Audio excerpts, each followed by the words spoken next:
여러분 안녕하세요. 시감 좋은 영어 학습 아삭 영어입니다. 오늘은 30번을 빠르게 정리하겠습니다. 객관적인 관점은 설명되어집니다. 존 폴드의 카메라의 철학에 의해서 폴드는 생각했습니다. 카메라가 창문이라고.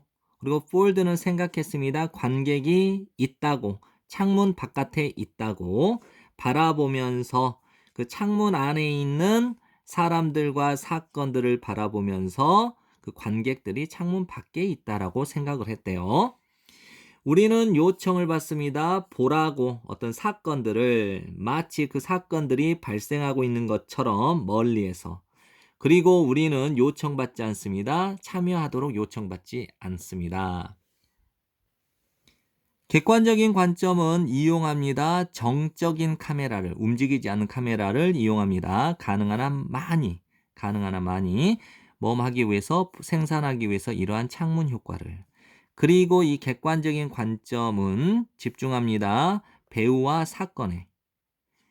카메라에 어떤 관심을 끌어들이는 것 없이.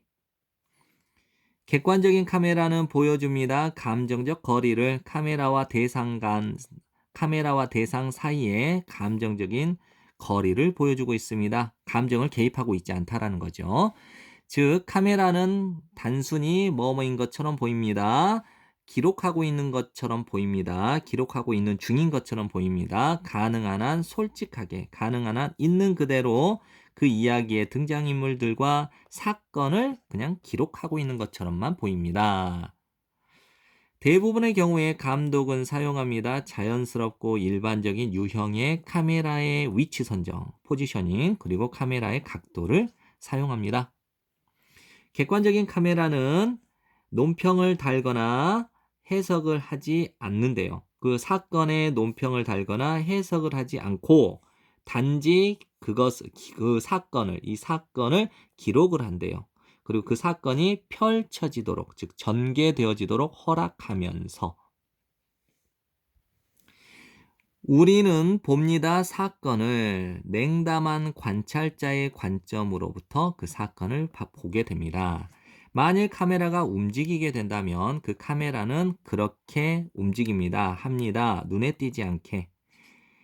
가능한 한 자기 자신, 즉 카메라 자기 자신에게 거의 없는 관심을 불러일으키면서, 즉 가능한 한 카메라 자체에게 관심을 거의 불러일으키지 않으면서 카메라가 눈에 띄지 않게 그렇게 합니다. 그렇게 움직입니다.